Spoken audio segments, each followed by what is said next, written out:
In 1970, an ex-prisoner of the Soviet labor camps was awarded the Nobel Prize for Literature.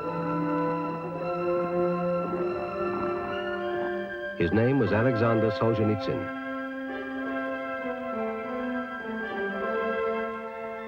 Solzhenitsyn was not able to attend the Nobel ceremony in Stockholm or give the speech he had so carefully prepared. This film is based on that speech.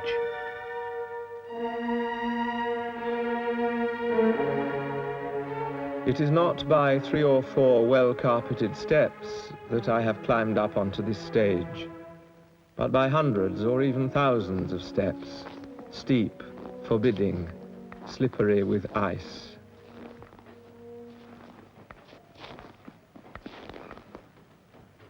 These steps led up out of the darkness and the cold, which it was my fate to survive, while others, perhaps more gifted and stronger than I, lost their lives.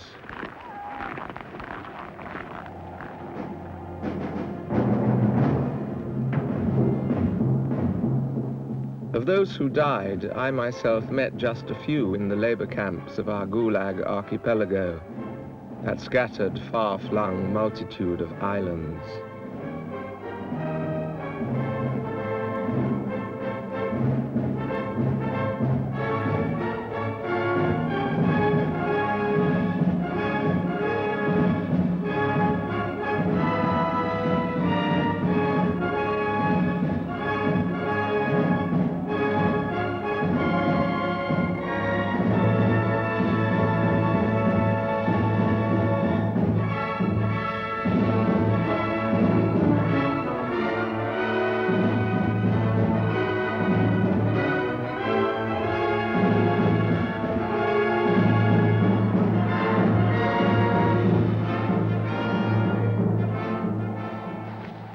Blocked as we were by police surveillance and general mistrust, I could not talk with everyone I met, and there were others I only heard about, and others still whose existence I could only guess at.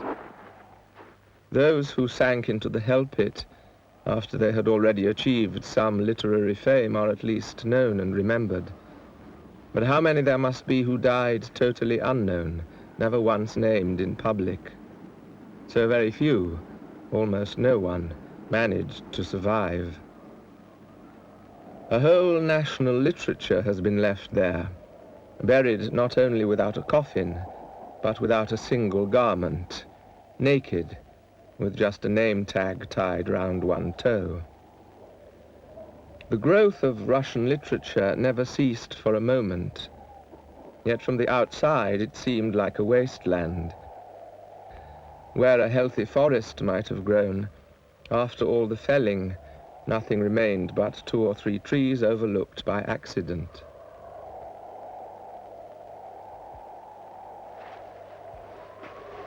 So today, in the company of the shadows of my fallen colleagues, I bow my head to allow those others who deserve this honor more than I do to take my place on this platform. But how am I to guess or to express what they would have wanted to say? During our exhausting forced marches in the camps, as we were taken to work and back again to our huts, with those chains of lights shining through the mists of the evening frost, the words often arose in our throats, which we would have liked to shout out to the whole world, if only the world could have heard just one of us.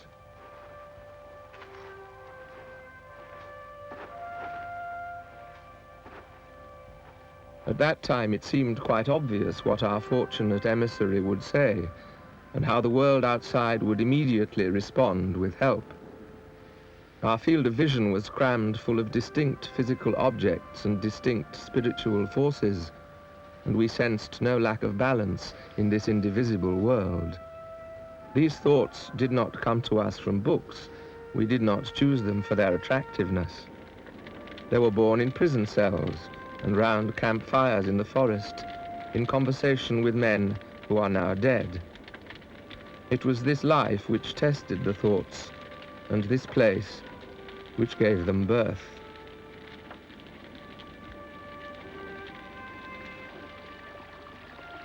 But when this external pressure was relaxed, all of us had to broaden our field of vision. And gradually, if only through chinks in the fence, we began to discover and to get to know the world outside. And we were shattered to find that this world outside was not all that we had hoped it would be. It was not living right. It was not going the right way. If it saw a boggy swamp, it would exclaim, "What a charming little meadow." If it saw a set of concrete shackles round a prisoner's neck, it would exclaim, "What an exquisite necklace." And while some danced on, happy and carefree with songs and music, others shed tears which no hand could wipe away. How did this happen? How could such a gulf have opened up? Who were the insensitive ones? We or the world? Or was it because of our difference of language? Why is it that some words, even though spoken distinctly and out loud, are quite incomprehensible to some human beings? The words fade away and disappear like water, without taste, without color, without smell, without a trace. Slowly I began to understand all this, and as the years passed, so the content, sense, and tone of the speech I hoped to make changed and changed again, so that now it bears little resemblance to the one originally conceived during those frozen evenings in the camps.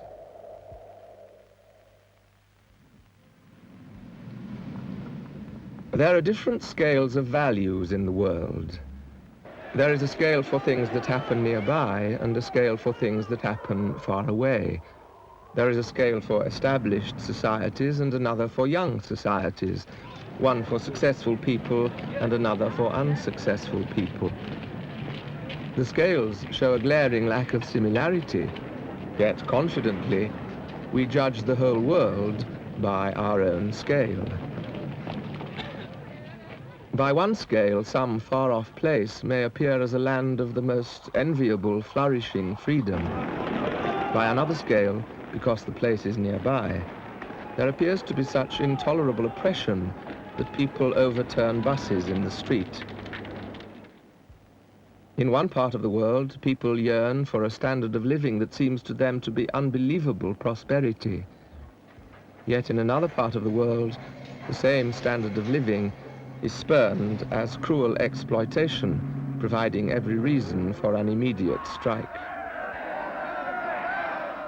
There are different scales for punishment and for crime. By one scale, a month of imprisonment or banishment to the country, or solitary confinement on white rolls and milk, shatters the imagination and fills newspaper columns with angry protest.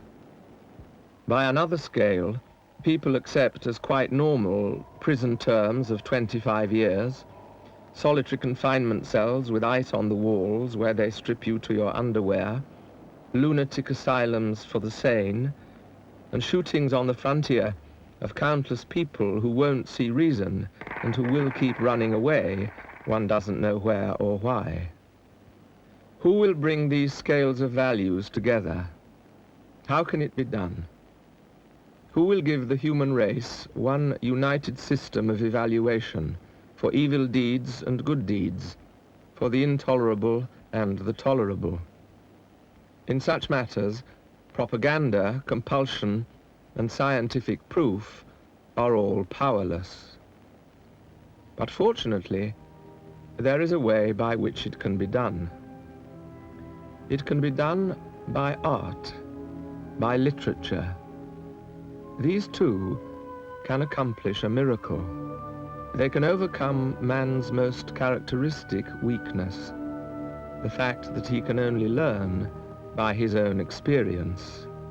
Art can amplify each man's short time on earth by enabling him to receive the whole range of another person's lifelong experiences, with all their burdens, colors, and flavors.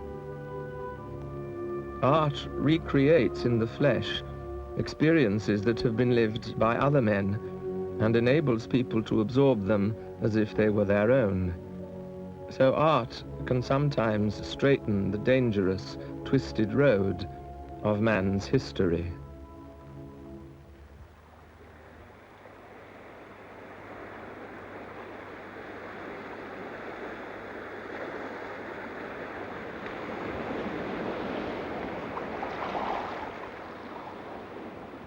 A primitive man chances upon some strange object.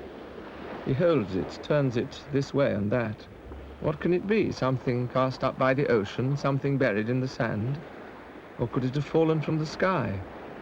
He twists it round and about, watches the way it reflects the light, first dimly, then with flashes of brilliance. In his bewilderment, he tries to adapt it to some use, to find some lowly purpose for it. Of its higher purpose, he has not the vaguest notion. In exactly the same way, we human beings, holding art in our hands, arrogantly imagine that we are its masters. We boldly direct it, renew it, reform it, display it, sell it for money, flatter the powerful with it, use it for light entertainment, for popular songs or nightclub attractions.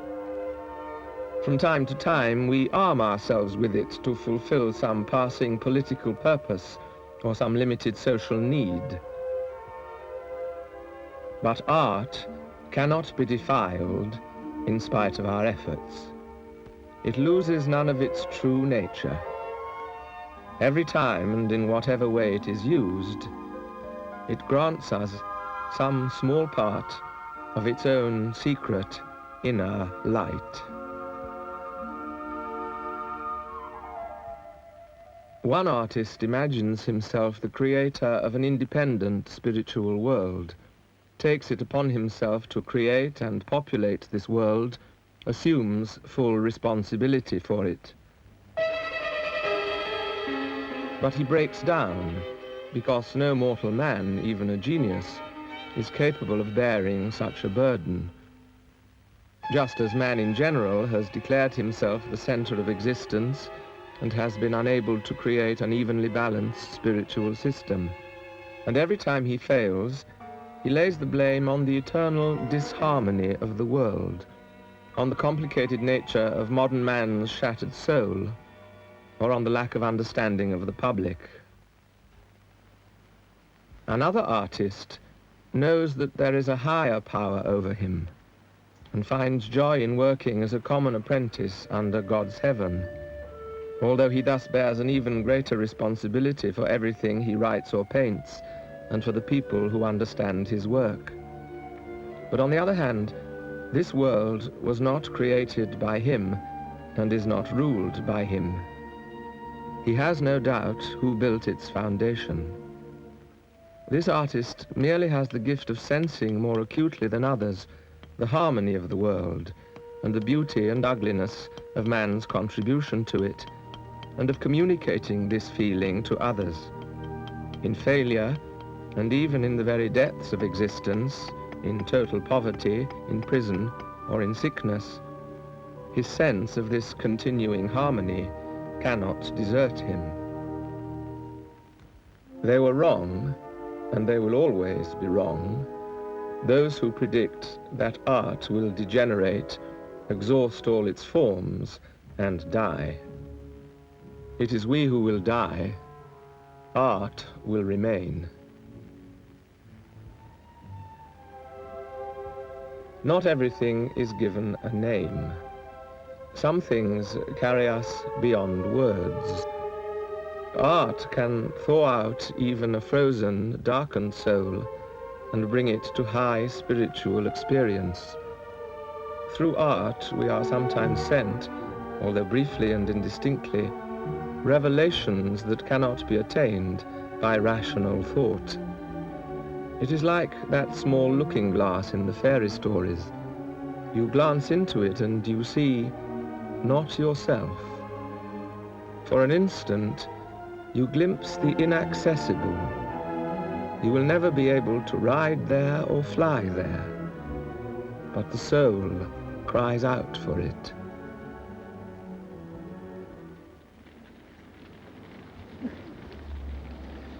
Our 20th century has turned out crueler than the preceding ones, and its horrors have by no means ended with the first 50 years. The same old caveman impulses, greed, jealousy, license, hatred, still rip our world apart. Violence, less and less restricted by the systems of law built up over the centuries, strides naked and victorious over the earth.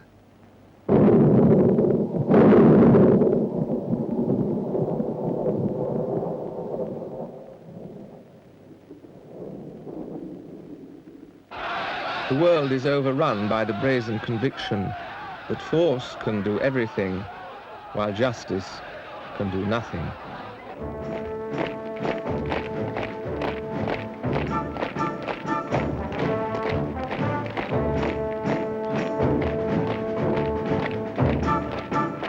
The Spirit of Munich is not a thing of the past. It was more than one short episode.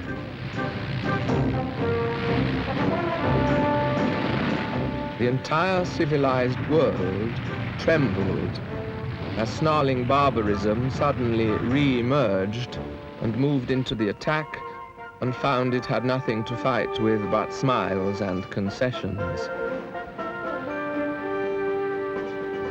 I would even venture to say that the Spirit of Munich dominates the 20th century.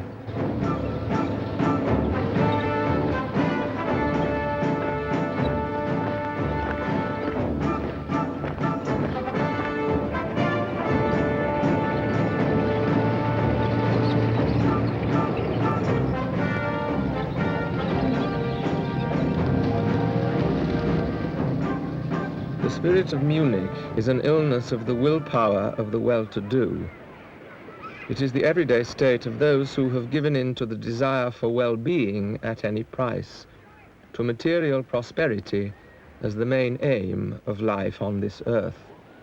Such people, and there are many of them in the world today, choose to be passive and to retreat, just so normal life may last a little bit longer, just so hardship can be put off for yet another day. As for tomorrow, you never know, it may turn out all right, but it won't.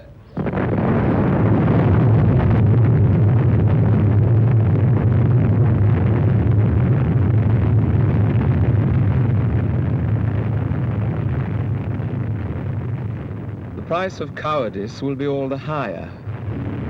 Courage and victory come to us only when we are prepared to make sacrifices. So in this cruel, dynamic, explosive world on the brink of a dozen destructions, what are the place and role of the writer? Of course, we writers have no rockets to blast off. We possess not even one single support truck to bring up the rear. Of course, we enjoy nothing but contempt from those who respect only material power. Would it not be natural if we too were to retreat, to lose our faith in the unshakability of goodness and the indivisibility of truth? We could then content ourselves with reading the world our bitter observations from the sidelines on how the human race is hopelessly corrupted, on how superficial people have become, and on how hard it is for us lonely, beautiful, sensitive souls to live among them. But we do not have even this escape. Once we have taken up the word, there is no getting away from it. The writer is not some detached judge of his fellow countrymen and contemporaries. He is an accomplice in all the evil that is committed in his country or by his people. If the tanks of his country's army have blooded the asphalt of another country's capital, then those brown stains spatter the writer's face forever.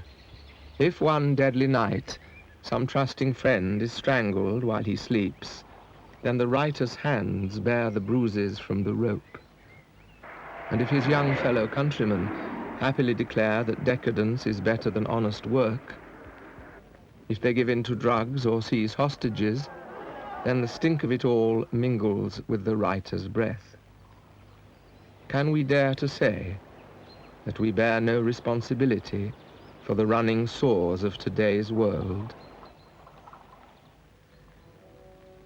I have come to appreciate and to feel through my own life that world literature is a unifying force. It is a common body and a common soul, a living unity of heart in which one may see reflected the growing spiritual unity of the human race. Mankind can only be saved if all men are concerned about everything. If we are worth anything at all, let us try to help. In our own countries, torn apart by different parties, movements, castes and groups, who was there from the beginning, who was not a divisive force, but a uniting one? Surely that is essentially the writer's position, to give expression to the national language, which is a nation's binding force, to give expression to the very soil on which his people live, and in a few happy instances, to give expression to the nation's soul.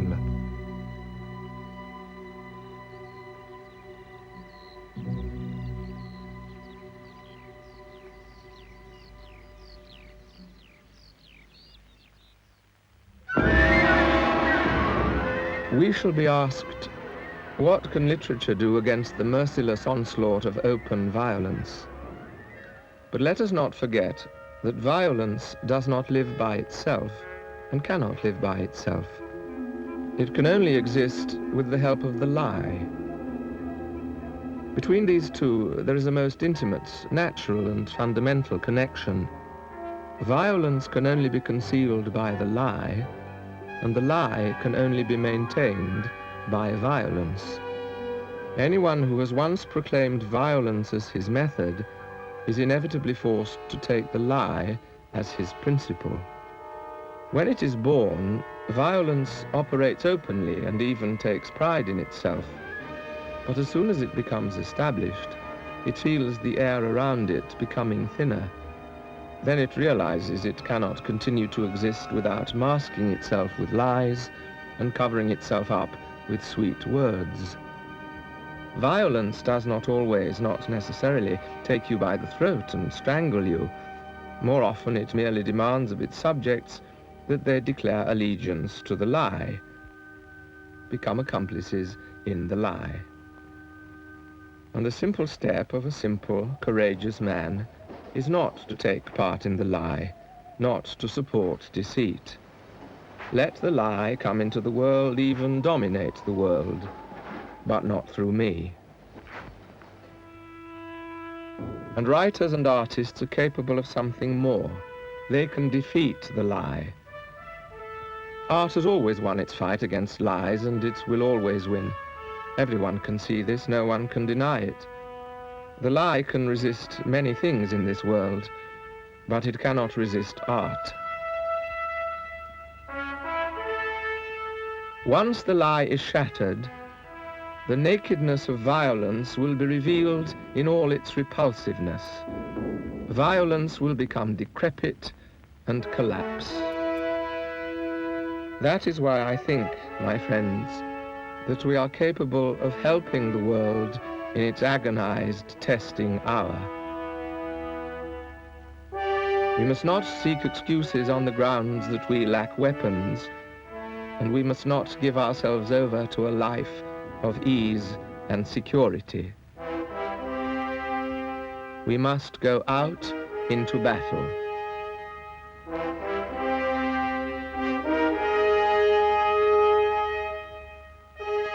In Russia, the most popular proverbs are about truth. These proverbs express the people's deep and bitter experiences, sometimes with astonishing force.